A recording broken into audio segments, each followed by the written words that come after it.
आप देख रहे जीके टीवी। मैं हूं आपकी मेज़बान शाफिया रियाज। नाज़रीन, आज के शुमारे में हम आपकी मुलाकात वादी कश्मीर के उन दो होनहार नौजवानों से कराने जा रहे हैं जिन्होंने मौसीकी के ज़रिए, अपने सुर ताल के ज़रिए लोगों के दिलों में अपनी जगह बनाई है। मैं बात कर रही हूँ अली शब्बीर की, जिनका ताल्लुक शहर श्रीनगर से है, और अबीर शाह की मैं बात कर रही हूँ, जिनका ताल्लुक ज़िला शोपियान से है। मज़ीद करते हैं इनसे ही बात और इनकी जर्नी के बारे में जानने की कोशिश करेंगे।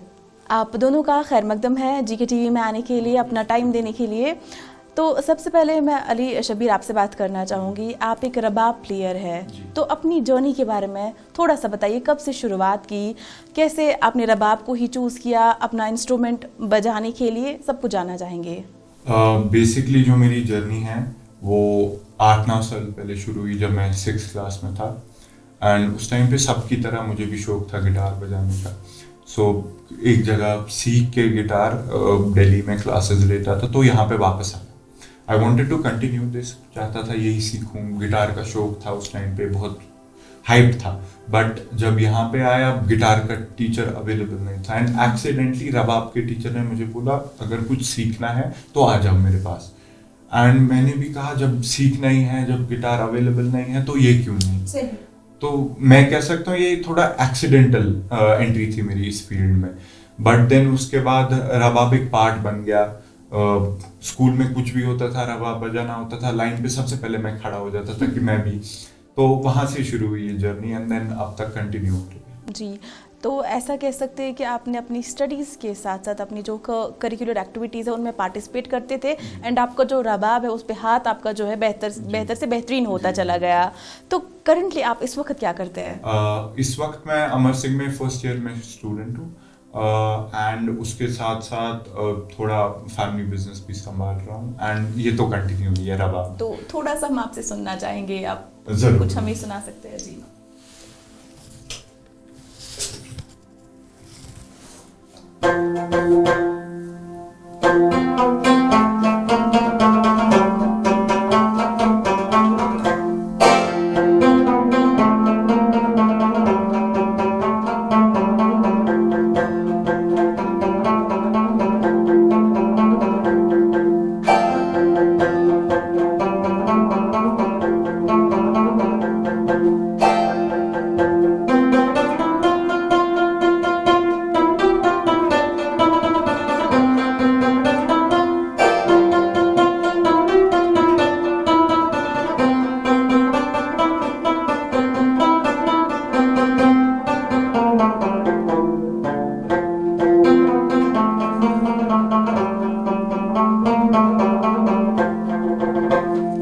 बहुत शुक्रिया। अब हम बढ़ते हैं अबीर शाह की तरफ। आपका ताल्लुक ज़िला शोपियान से है, आपके जर्नी के बारे में जानना चाहते हैं। जी बिल्कुल जी, मेरा ताल्लुक ज़िला शोपियान से है। तो मैं बचपन में मेरी पैदाइश श्रीनगर में ही हुई। मेरे फादर की ड्यूटी यहाँ थी, तो बहरहाल DPS में मेरा एडमिशन था। तो क्लास 2nd से मैंने म्यूज़िक की शुरुआत की। मेरे उस्ताद जनाब किफ़ायत हुसैन साहब, उनसे तालीम ली पहले। तो फिर सिलसिला चलता गया, इंटरेस्ट बढ़ता गया। घर वालों ने भी काफ़ी सपोर्ट किया, और मुझे लगता है मेरी जर्नी है उसमें जो बेसिक सपोर्ट, बेसिक जो मुझे हौसला मिला वो घर वालों का था। अगर घर वालों का मतलब हौसला नहीं, सपोर्ट नहीं रहता, तो आज मैं यहाँ नहीं होता जी। तो उसके बाद हम काफ़ी शोज़ में गए, सीखा, काफ़ी उस्तादों से सीखा, कश्मीर के बड़े बड़े उस्तादों से सीखा। तो उसके बाद हम दिल्ली गए। दिल्ली में हमने रिप्रेजेंट किया हमारे कश्मीरी फ़न को, हमारे कश्मीरी कल्चर को। बस ऐसे सिलसिला चल रहा है अभी। तो कैसा लगता है जब आप एक छोटी सी जगह से निकल कर एक बड़े प्लेटफॉर्म पे जाते हैं, वहाँ पर आप अपनी कम्युनिटी को या अपनी स्टेट को रिप्रेजेंट करते हो, तो फीलिंग कैसी होती है? जी बिल्कुल, कश्मीर की बात करें तो यहाँ अभी उतना एक्सपोजर नहीं है। और यहाँ इन टर्म्स ऑफ म्यूजिक, जी इन टर्म्स ऑफ म्यूजिक, तो जब हम बाहर जाते हैं तो लोग बहुत खुश हो जाते हैं हमारा कश्मीरी कल्चर देखकर, क्योंकि हमारे कश्मीर की कल्चर की कुछ बात ही अलग है। बहुत खुश होते हैं, और फिर हम खुश होते हैं कि वो ये देखकर खुश हो रहे हैं। बहुत अच्छा लगता है कि हमारी वजह से कोई हंस रहा है, कोई किसी का दिन अच्छा जा रहा है। जी। तो आप अगर हम इंस्ट्रूमेंट की बात करेंगे तो आप क्या बजाते हैं? जी, मैं ढोलक बजाता हूँ। तो ढोलक हमारे जो कश्मीरी कल्चर, बांड कल्चर था, जी, तो हमारा बहुत प्रोमिनेंट कल्चर है कश्मीर का। तो इसमें ढोल बजा करता था। जी। उसी का एक छोटा सा क्या कहें उसको, एक वर्जन है ढोलक। जी। तो इंटरेस्ट इसी में बड़ा, बहुत शौक था ये सीखने का, तो ऐसे ही मैंने शुरू की ढोलक का ऐसी शुरुआत की। जी, आप दोनों ने बात की ट्रेनिंग की, लाइक अगर आम इंसान से हम कहेंगे, वो कहेगा कोई बड़ी बात नहीं है ढोलक बजाना या रबाब बजाना, बस उठाना है, थोड़ा बहुत स्ट्रिंग्स हिलानी है तो ट्यून निकल आती है। लेकिन ये कितना इम्पोर्टेंट है किसी एक इंस्ट्रूमेंट को चूज़ करना, फिर उसको सीखना, उसके हवाले से ट्रेनिंग लेना, उस्तादों के पास जाना, कितना ये एक टफ रहता है। मैं सोचता हूँ जब आप एक इंस्ट्रूमेंट को उठाते हैं, जब बच्चा छोटा होता है उसको पेन दे देते, बट उसको वो इस्तेमाल करना नहीं आता है, उठाने को तो वो भी उठा लेता है। जब इंस्ट्रूमेंट को हम पर्सनली, हमारे टीचर उस्तादों ने, अर्शिद सर ने, परवेज सर ने, किफ़ायत साहब ने, जिनका इन्होंने नाम लिया, उन्होंने हमें सिखाया है अपने से ज़्यादा इसको इज्जत देना, तभी आपकी इज्जत बढ़ेगी अगर आपको ये कंटिन्यू करना है। इसको उठाना, इसको सीखना, मैं समझता हूँ वो एक हिस्सा है इसको इज्जत देने का। उस्तादों का म्यूजिक में एक जो रोल है वो मैंने आई थिंक सीखा है क्लासिकल इंडियन म्यूजिक से। वहाँ पे मानते हैं आप कितना भी गा लो, कितना भी बजा लो, जब तक आपका एक अच्छा उस्ताद नहीं होगा तब तक आप कुछ कर नहीं पाओगे। तो हम अगर बजा भी लेते हैं ना, वो स्टेज पे चढ़ना हमारे टीचर ने सिखाया है, स्टेज पे पहला स्टेप रखना, स्टेज पे बैठना, इंस्ट्रूमेंट तो दूर की बात है, बट वो छोटी, वो आधा बैठना कैसे है, सबको इस्तेकबाल कैसे करना है सबका प्रोग्राम में, तो वो चीजें आई फील उस्ताद के बगैर आप एक इंस्ट्रूमेंटलिस्ट, एक प्लेयर, एक आर्टिस्ट इन जनरल अकेला हो जाता है, खाली हो जाता है, खोखला हो जाता है। जी, अगर मैं आपसे बात करूंगी अबीर साहब, तो आपने ढोलक ही क्यों चूज किया एज एन इंस्ट्रूमेंट अपने लिए? तो क्या हुआ, मुझे तबला सीखने का काफी शौक था। अच्छा, क्योंकि इंस्पिरेशन कहाँ से मिली थी? मैं उस्ताद जाकिर हुसैन साहब इंडिया के बहुत बड़े उस्ताद हैं तबले के, तो उनको मैं बचपन से सुनता था। हाँ, मैं आपको बता दूं कि मेरे फादर जो थे वो गज़ल और कवाली के बहुत शौकीन थे। तो बचपन से हम गाड़ी में कहीं जाएं या कभी भी घर पर कोई फ्री टाइम होता तो हम कवाली सुनते। तो मैंने सोचा जो कवाली में जो झूम है, जो मस्ती है, वो तबले से है। जी। तो उसी से मेरा इंटरेस्ट बढ़ा तबले में। यहाँ कश्मीर में ढोलक के उतने उस्ताद नहीं हैं, तो फिर मैंने शुरुआत की तबले से। तबला सीखा मैंने, फिर ढोलक सीखा, फिर मैंने रिदम का लगभग सारे इंस्ट्रूमेंट्स मैंने रिदम के सीखे। नोट भी सीखा, तुमकनड़ भी सीखी। हम तो समझते हैं कि बस शादियों में बज रहा है, मगर उसका भी एक प्रॉपर तरीका है, प्रॉपर उसके सेट ऑफ रूल्स हैं। और मैं आपको म्यूजिक के बारे में एक बात बता दूं, अगर आप म्यूजिक में डिसिप्लिन फॉलो नहीं कर रहे हैं तो आप, मेरे ख्याल से आप कभी कामयाब नहीं हो पाएंगे। जैसे आप जाए नमाज पे बिल्कुल वजू के बिना नहीं चढ़ सकते, वैसे ही आप इसके जो रूल्स हैं वो फॉलो किए बिना आप कामयाब नहीं हो सकते। बिल्कुल सही बात है आपकी। तो इस वक्त अगर हम करंट सिनेरियो की बात करेंगे, म्यूज़िक में बहुत सारी तरक्की आई है, ठीक है, टेक्निक्स का इस्तेमाल किया जाता है, नए नए इंस्ट्रूमेंट्स आए, अपग्रेडेड वर्जन्स आए हैं, लेकिन इसके बावजूद भी उसी बेसिक चीज़ के साथ कनेक्टेड रहना, उसी चीज़ में घुस जाना, उसके बारे में चीज़ें रोज़ बरोज़ कुछ नया निकालना कितना मुश्किल रहता है ये। इसका एक मैं किस्सा शेयर करना चाहता हूँ आपके साथ। मैं रबाब को बजाते हुए उस वक्त करीबन 1 साल 1.5 साल हो गया होगा, एंड मैं भी झूमता था, रबाब के साथ बजाता था।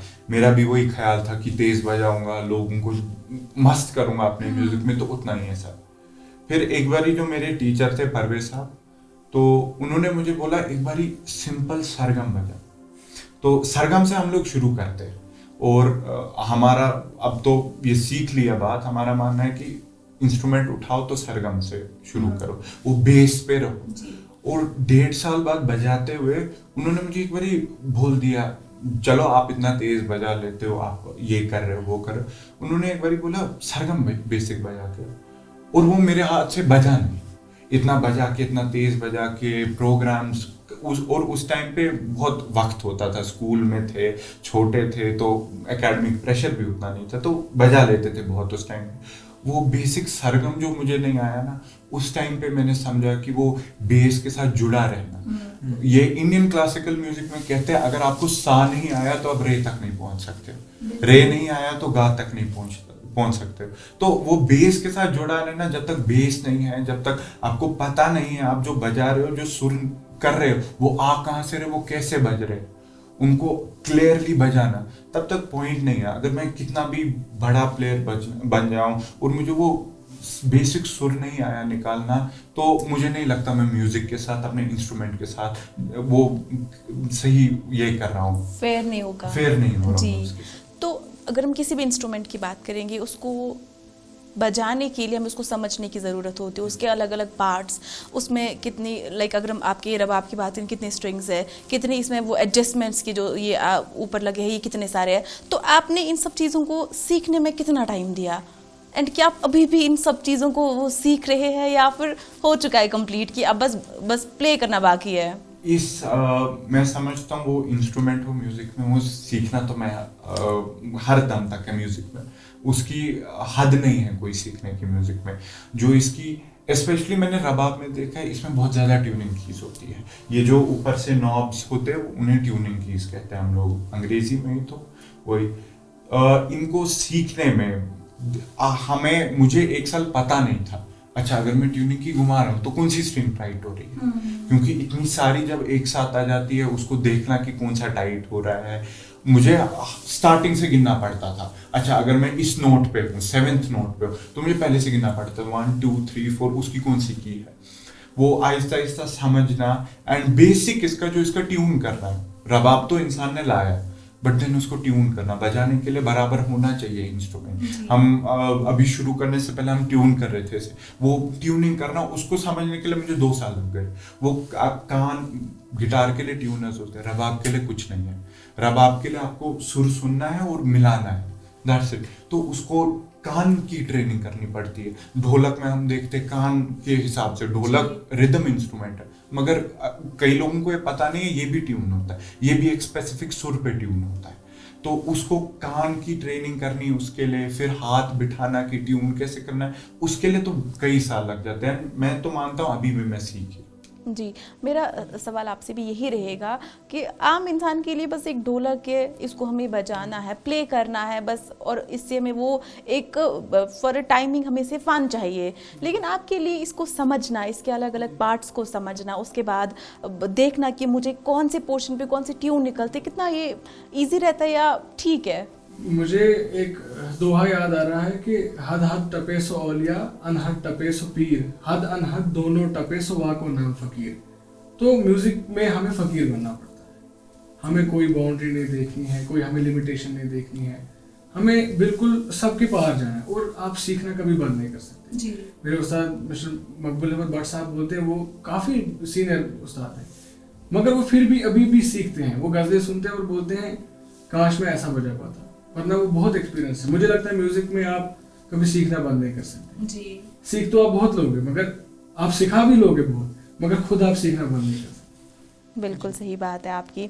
तो अगर हम इस वक्त की बात करेंगे तो आप दोनों माशाल्लाह यंग है, गुड लुकिंग भी है दोनों, अल्लाह ताला सलामत रखे। तो क्या कभी ऐसा कोई आया है आपके सामने शख्स कि आप क्या ढोलक में हो या आप रबाब बजा रहे हो, यंग हो, डॉक्टर बनो, इंजीनियर बनो, कुछ प्रोफेशन परस्यू करो, कुछ डिग्री हासिल करो, इन सब चीज़ों में क्यों घुस रहे हो? ऐसा कुछ आपको कमेंट सुनने में आया?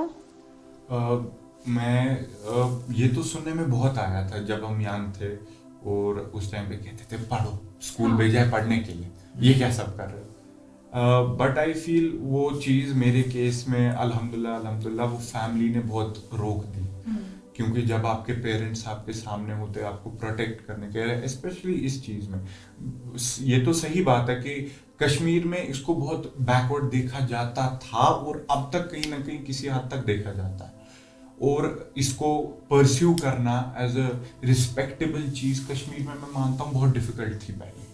अब हमारे जो सीनियर्स थे उनके लिए ज़्यादा, हम तो रिसेंटली ज्वाइन किए, ना के बराबर टाइम हुआ है म्यूज़िक में, मगर उन्होंने जो देखा, इवन हमने भी कभी कभी कमेंट्स देखे हैं, ये क्या कर रहे हो, टीचर्स भी बोलते थे ज़रा पढ़ लो, कहाँ जा रहे हो। हमारा क्या होता था, लंच ब्रेक होती थी तो म्यूज़िक रूम, फ्री पीरियड होता था म्यूज़िक रूम, और कई बार तो एग्ज़ाम भी डिले करना पड़ा हमें म्यूज़िक के लिए, और उस पर टीचरों का भी सुनना कि कहाँ जा रहे हो, पढ़ लो, किताबें, ये कहीं काम नहीं आएगा, किताबें आ जाएंगी। तो वो सुनना, उसको आगे लेना, कंटिन्यू करना, वो बहुत मुश्किल बात होती है। अगर मैं समझता हूँ कई बच्चे इसी को सुन के छोड़ देते हैं म्यूजिक। जी। तो अगर हम आने वाले 10 सालों की बात करें या 5 सालों की बात करेंगे, आप दोनों अपने आप को कहाँ पर देखते हैं? देखिए, बात है इंशाल्लाह कामयाबी तो मिल जाएगी, मगर बात है हम जो आने वाली जनरेशन है उनके लिए क्या कर रहे हैं। देखिए, मुझे लगता है जब जिस वक्त में हम पैदा हुए हैं, हमने बस यही गिटार और जो है ड्रम्स वगैरह को लोगों को अच्छा लगते हुए देखा है। बात है अगर हमें ये रियलाइजेशन है, हम चाहते हैं कि जो हमारी आने वाली जनरेशन है उनमें भी ये रियलाइजेशन हो, क्योंकि अगर आप अपने कल्चर से जुड़े हैं तो आप कामयाब हो रहे हैं। अगर आप अपना कल्चर भूल रहे हैं तो कहीं ना कहीं आप धीरे धीरे अपनी मदर टंग भी भूल जाएंगे, धीरे धीरे अपना आप खाने का ढंग भी भूल जाएंगे। और आपने देखा होगा, आपने नोटिस किया होगा कि कश्मीरी में बात करने में हिचकिचाते हैं वो बात कश्मीरी में बात करने में। वो जो बाहर जो वेस्टर्न कल्चर है वो इसलिए ज्यादा फैल रहे हैं क्योंकि वो अपना कल्चर सबसे पहले रखते हैं, हम वो नहीं कर रहे हैं। प्रायोरिटीज जी बिल्कुल, वो प्रायोरिटी पहले अपने कल्चर को देते हैं। अगर आप जर्मनी भी जाएंगे तो आप, अगर आपको जर्मन नहीं आती होगी तो आप वहाँ कुछ नहीं कर सकते, अपना पढ़ाई कर सकते हैं। हम भी वही चाहते हैं कि हमारी जो यंगर जनरेशन है, जो आने वाली जनरेशन, वो समझेगी कि आपका कल्चर सबसे पहले है। क्योंकि अगर हम पुराने वक्त की बात करेंगे तो हम रबाब या ढोलक की हम बात करेंगे तो हमें दिखता था एक बैकग्राउंड है, एक बुजुर्ग अफराद शख्स वहाँ पर बैठा है, वो उसको बजा रहा है रबाब को या ढोलक को, और किसी को समझ नहीं आ रहा है। एज अगर हम अपनी यंग यूथ की बात करेंगे तो हमें भी समझ नहीं आता था। लेकिन आपके जो ये नई नई धुन है या ट्यून्स है या आपका जो इसकी ट्यूनिंग है, ये बहुत अच्छी है। ये कहीं ना कहीं हमें एक मेंटल पीस हमें फराहम करती है। तो उस हिसाब से इसका एक बहुत ही एक पॉजिटिव रोल है और आप इसको रिवाइव कर रहे हो। तो एज एन यूथ आप दोनों की क्या कुछ मैसेज रहेगी बाकी लोगों के लिए, बाकी यूथ के लिए जो ये सीखना चाहते हैं लेकिन कहीं ना कहीं उनको ये कि नहीं, इसमें मेरा कुछ नहीं हो सकता है? मैं समझता हूँ आजकल के यूथ को, आजकल के स्पेसिफिकली जब इतने सोशल इवल्स प्रॉब्लम्स हैं, म्यूजिक एक जरिया बनना चाहिए। हम देखते हैं कि हर एक इंसान एयरफोन्स लगा के सुन रहा होता है गाने। मैं उनको बोलना चाहता हूँ, अगर सुन के इतना अच्छा लगता है तो बना के बजा के कितना अच्छा लगता होगा। ये एक वे हो जाता है अपने इमोशंस को एक्सप्रेस करने का, अपने आप को रिप्रेजेंट करने का। मैं तो पर्सनली, मुझे कोई जानता नहीं है पढ़ाई के लिए, अगर इधर उधर जानते हैं तो थोड़ा बहुत रबाब बजा लेता हूँ। इधर उधर बोलते हैं फैमिली में कुछ करो तो वो रबाब बजाने को कहते हैं। तो एक ये पहचान बनती है, एक ये समझ आता है लोगों को। अगर मैं यहाँ से स्टेप आउट करूँ कश्मीरी से और कोई मेरे हाथ में रबाब देखे, वो दूर से देखेगा, बोलेगा हाँ ये कश्मीरी है। ये एक पहचान बनती है, ये एक जरिया बनता है अपने इमोशंस को, अपने प्रॉब्लम्स को बाहर निकालने का। और आजकल हम देख रहे हैं बहुत डिप्रेशन, एंजाइटी, ये तो बहुत बड़ी कॉमन हो गया है, बहुत। एंड जब मुझे कभी बुरा लगता है तो मैं रबाब पर बैठ जाता हूँ, मुझे कभी बुरा लगता है तो मैं कवालियाँ, गजलें सुन लेता हूँ। एक म्यूजिक एक बहुत अच्छा जरिया है। और अगर आजकल की क्योंकि ट्राई करेंगे ना, दिस इज ये नेक्स्ट लेवल चीज है जो आपको बहुत शांति, एक दिली सुकून मिलता है आपको इससे। अगर मैं अभी सब आपसे बात करूं तो हम आपसे वो धुन सुनना चाहेंगे जो आपने सीखने के बाद पहली बार खुद बजाई थी। जी जरूर। तो हम इसे कहरवा ताल कहते हैं। आपने अल्लामा इकबाल का है, वो एक गज़ल है उनकी, वो लब पे आती है बंसी बाबा, उस पर ये बजती है खासकर।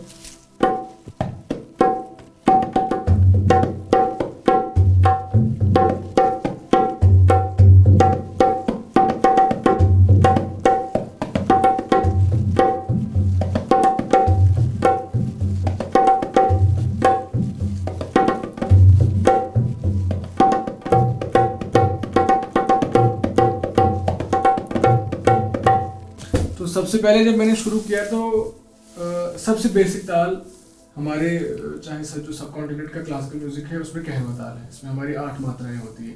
तो बेसिक अगर कोई भी सीखे तो उससे पहले यही ताल सिखाई जाती है।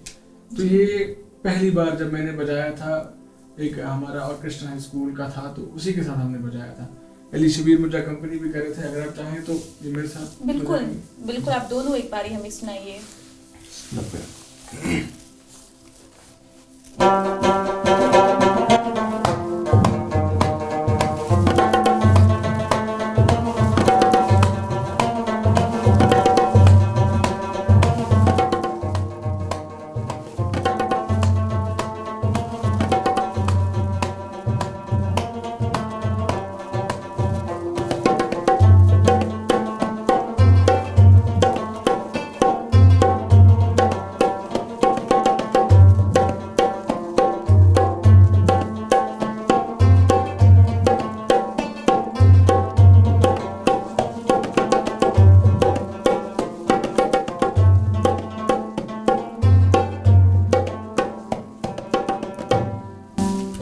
बहुत खूब, बहुत खूब, बहुत अच्छा। तो अगर हम अपनी कश्मीर की बात करेंगे तो यहाँ पर इन टर्म्स ऑफ म्यूज़िक आपने भी बोला कि ज़्यादा एक्सपोजर नहीं है। हमारे यहाँ पर कुछ म्यूज़िक क्लासेस वगैरह नहीं होते हैं या टीचर्स अभी उतनी अवेलेबिलिटी नहीं है। तो क्या लगता है आपको कि इस पर कितना काम होना चाहिए, या गवर्नमेंट को कुछ इनिशिएटिव्स ऐसे उठाने चाहिए कि यहाँ पर भी कुछ म्यूज़िक स्कूल हो या टीचर्स की अवेलेबिलिटी हो? अगर अलग से नहीं बन सकता तो जो हमारे एग्जिस्टिंग स्कूल्स है वहाँ पर कुछ ऐसा हो? जी देखिए, अगर हम कश्मीर से बाहर की बात देखें ना, हम जो गवर्नमेंट्स काम कर रही हैं उनके तो अलग म्यूजिक स्कूल्स हैं। जैसे कोलकाता में बहुत पुराना म्यूजिक स्कूल है, दिल्ली में है, महाराष्ट्र में है। कश्मीर में इसकी अभी कहीं ना कहीं कमी है। अगर हमारा है भी एक इंस्टीट्यूट कश्मीर यूनिवर्सिटी के अंडर को आता है, तो मगर बहुत ही लिमिटेड सीट्स हैं, या उतना वहाँ तो शायद अभी मास्टर्स भी नहीं होता है कि किसी जैसे तबले में हमारे उस्ताद ने तबले में बीए किया है तो फर्दर नहीं कर पाए क्योंकि यहाँ वो फैसिलिटी नहीं थी मास्टर्स की। तो गवर्नमेंट से हमारी यही गुजारिश रहेगी कि इस पर तवज्जो दें, क्योंकि कश्मीर का कल्चर बहुत वसी है, खासकर म्यूजिक कल्चर। हम एक दिन निफ्ट गए थे, हमारे वहाँ एक हमें प्रोफेसर मिले थे, तो उनने पीएचडी किया है एक आर्ट एंड कल्चर में। तो वो कह रहे थे कि जो हमारा कश्मीरी वन है, वन के इतने टाइप से हर किसी चीज पर मतलब वन है जी। हंसने पर मतलब कोई हंसी का मौका हो, कोई खुशी का मौका हो, रोने का मौका हो, उस तक पे वन है। फेस्टिवल्स पे बिल्कुल। और जो हमारा जो पंडित कल्चर है जी, उसका भी बहुत वसी म्यूजिक कल्चर है, मगर इस पर ध्यान नहीं दिया जा रहा है।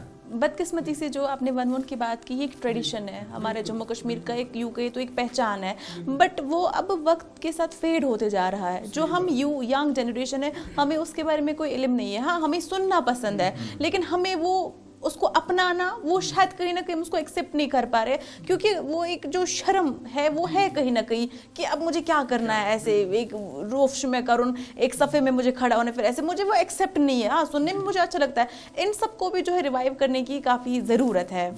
तो आप दोनों की जो स्टडीज़ है, आप दोनों अमर सिंह कॉलेज में पढ़ते हैं, तो स्टडीज़ के साथ साथ अपने म्यूज़िक को कंटिन्यू कर पाना कैसा रहता है आपका दिन का शेड्यूल? ये दिन का स्केड्यूल शुरू होता है कॉलेज से, एंड देन 4-5 बजे के बाद हम जब फ्री हो जाते हैं, देन स्टडीज़ जो कंटिन्यू करनी होती है, घर पे इधर उधर के काम, बेसिकली बहुत हेक्टिक स्केड्यूल हो जाता है। एंड स्पेशली जब आप कॉलेज में आ जाते हैं तो टीचर्स तो आपको थोड़ा खुला ही दे देते हैं, आप अपने आप पे हो जाते हैं, अपने दम पे रहना होता है। तो वहाँ पे उसके बाद इसको कंटिन्यू करना, वो बहुत टाइट स्केड्यूल में फिट करना, बट मेरा दिन इसके बिना ख़त्म नहीं हो पाता है, क्योंकि ये एक जरिया है कि दिन भर की फ्रस्ट्रेशन है, कोई नहीं, रात को म्यूजिक बजा लेंगे, दिन भर का कुछ है, कोई नहीं, बजा नहीं सकते, सुन लेंगे। तो वो इसके बिना, म्यूजिक के बिना मैं तो मानता मेरा दिन खत्म नहीं होता है। बजा नहीं लिया कभी तो सुन लिया, सुन नहीं लिया तो बजा लिया। और वो बैठना सामने, हारमोनियम साइड पे, रबाब, दोस्तों का साथ ढोलक पे, तो वो एक वो अलग वो माहौल बन जाता है, एक वो आराम मिलता है। बट हेक्टिक स्केड्यूल तो है, उसमें फिट करना it is a bit difficult. अभी एक चीज़ हमारे कश्मीर में, और अब देख रहे हम यंग जनरेशन में, जो हमारा यहाँ पर सॉन्ग्स है, सूफ़ी सॉन्ग्स नहीं सुनते थे जब हम 10-15 साल के थे, तब हमें वो समझ नहीं आता था। बट अभी जब हम उनके वो लिरिक्स सुनते हैं, उनके जो अल्फाज सुनते हैं, कहीं ना कहीं वो हमें डीप इनसाइड जाते हैं कि नहीं, ये सही है, जो इसके मीनिंग है वो काफ़ी डीप होते हैं, वो रिलेटेबल होते हैं सिचुएशन से।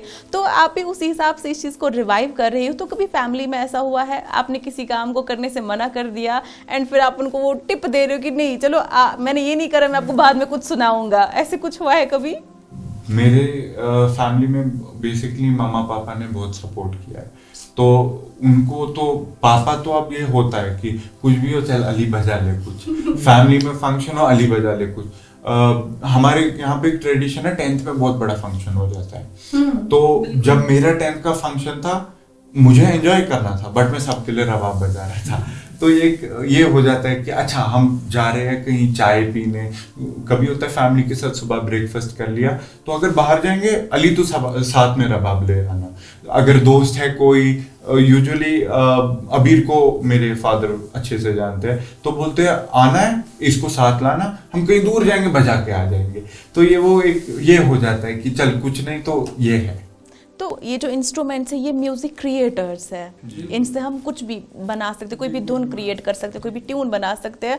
तो लेकिन जो करंटली है हम टेक्नोलॉजी का काफ़ी यूज़ कर रहे हैं इन टर्म्स ऑफ म्यूज़िक भी, तो हम कंप्यूटर का इस्तेमाल करते हैं या अभी इसकी कुछ सॉफ्टवेयर्स भी आए हैं अलग से जिन पे हम बस टाइप करना होता है और आपकी ट्यून जो है रेडी हो जाती है। तो उन सब चीज़ों में रबाब को, ढोलक को, क्योंकि ये एक ट्रेडिशन है, इसको एडजस्ट करना कितना ये अभी एक कंपटीशन बन रहा है?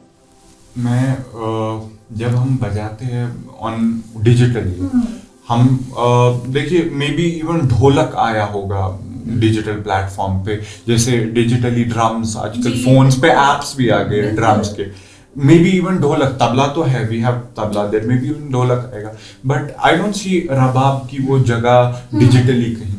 एंड पर्सनली जैसे रबाब की बात नहीं है, वो गिटार हो, वेस्टर्न इंस्ट्रूमेंट, वो पियानो हो, वो हारमोनियम हो, उसको हम क्लासिकल इंस्ट्रूमेंट लेते नहीं है हारमोनियम को, हारमोनियम हो, ढोलक हो, एक जो फ्लेक्सिबिलिटी, जब हम लोग जैसे अभी अबीर बोल रहा था, हम लोग मिक्स करते हैं, हमारी स्पेशलिटी है, हम लोग मिक्स कर लेते हैं जॉनरास को। मैंने बहुत वेस्टर्न ट्यून्स क्लासिकल वर्जन में ट्रेडिशनल इंस्ट्रूमेंट पे बना, तो वो 3-वे प्रोसेस है, वेस्टर्न ट्यून क्लासिकल वर्जन में ट्रेडिशनल इंस्ट्रूमेंट पे। तो वो उसके लिए जो फ्लेक्सिबिलिटी है, आई फील वो एक इंसान के हाथों के सिवाय कोई नहीं दे सकता, वो कितना भी डिजिटल हो। तो वो फ्लेक्सिबिलिटी, वो एक जो कोऑर्डिनेशन हम दो के बीच में, हम लोगों ने बहुत एक साथ बजाया, शोज में बजाया, काम किया बहुत, वो कोऑर्डिनेशन जो हम दो की है, आई डोंट थिंक अगर रबाब किसी दिन डिजिटली आ भी गया, वो कोई भी प्लेयर, वो ह्यूमन कोऑर्डिनेशन, ह्यूमन इमोशन, और म्यूजिक तो इमोशन है, वो आप कैसे डिजिटली ला सकते हैं? तो वो मेरे हिसाब से पर्सनल है कि वो आ नहीं सकता। आखिर पे कुछ आप हमें सुनाना चाहेंगे दोनों? जी जरूर जी। ये अभी मैं बात कर रहा था, ये रेंडिशन है एक इंग्लिश सॉन्ग की, क्लासिकली इसको बजाए हुमायूं सकी साहब ने, जो अफगानिस्तान के बहुत बड़े प्लेयर है, उस्ताद, उनको हम रबाब में उस्ताद, जैसे उस्ताद जाकिर हुसैन है तबले में, वो उस्ताद है, उन्होंने ये बजाया था, तो उसकी थोड़ी कोशिश थी।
जब आप ऐसे आपस में मिलके कोई ट्यून बजाते हैं, अगर आपको इन बिटवीन कुछ बोलना होगा, कुछ मैसेज देना होगा एक दूसरे को, तो कैसे आप वो कम्युनिकेशन कैसे हो पाती है? ज्यादातर तो अक्सर आंखों से ही हम बात करते हैं कि कुछ हमने रखे होते हैं इशारे जो हर किसी म्यूजिशियन के आपस में अलग अलग हो सकते हैं, हम तो अक्सर आंखों से, और हम जब हम बजाते हैं तो हम ऐसे साइड में नहीं बैठते, हम अपोजिट में जी, उससे हो जाता है कि पता होता है कि अच्छा अगर इसके दिमाग में एक कट चल रहा है, एक ड्रॉप चल रहा है कि छोड़ देना है बजाना, तो वो आंखों से समझ आ जाता है, वो प्रैक्टिस, वो कोऑर्डिनेशन हो गई जी।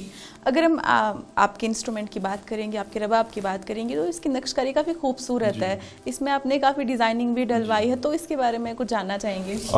ये जो बेसिकली रबाब है, ये मैंने मुश्ताक साहब एक रहते नारबल एरिया से, जस्ट बिफोर गुलमर्ग की चढ़ाई शुरू हो जाती है, वहीं पे एरिया में रहते हैं। वो रबाब फैमिली उनकी इंस्ट्रूमेंट्स बजाती है, सारंगी बनाती है, सारंगी, रबाब, वो सब उनसे ये कस्टम मेड बनाया। ये जो रबाब है ना, इसकी जो बेल है, जो इसका साइज है, जो इसकी नेक का रेशियो है बॉडी के साथ, ये रेशियो होता है एक अफगानी रबाब का। तो मैं चाहता था, मेरे पास एक कश्मीरी रबाब था, मैं चाहता था एक अफगानी टाइप का रबाब हो। अब अफगान से इम्पोर्ट एक कराया था बट वो बचा नहीं, तो ये मैंने बनवाया था कस्टम मेड। इसकी पूरी जो ये है बनावट वो अफगानी रबाब की है, इवन ये सारा अफगानी। फिर ये जो है, जो इसकी काम इस पे किया गया, ये मैंने कस्टम करवाया था।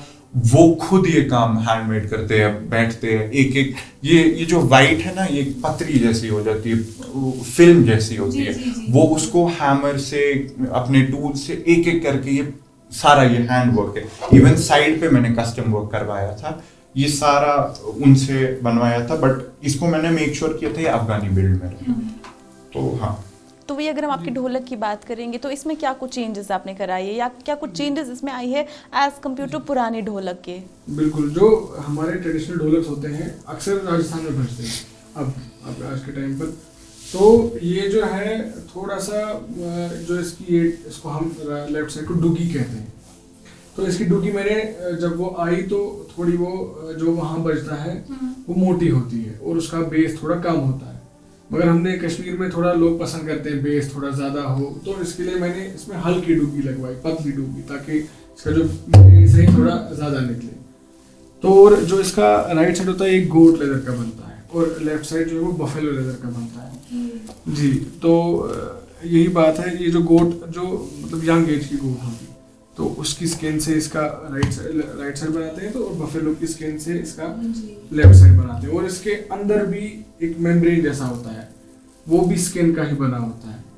तो मगर वो उसमें हमें वो थोड़ा मॉइस्चर रहना चाहिए, तभी इसकी ऐसी बेस निकलती है जी। आप दोनों का बहुत बहुत शुक्रिया अपना वक्त हमारे साथ गुजारने के लिए और इतनी खूबसूरत और प्यारी प्यारी धुन हमें सुनाने के लिए।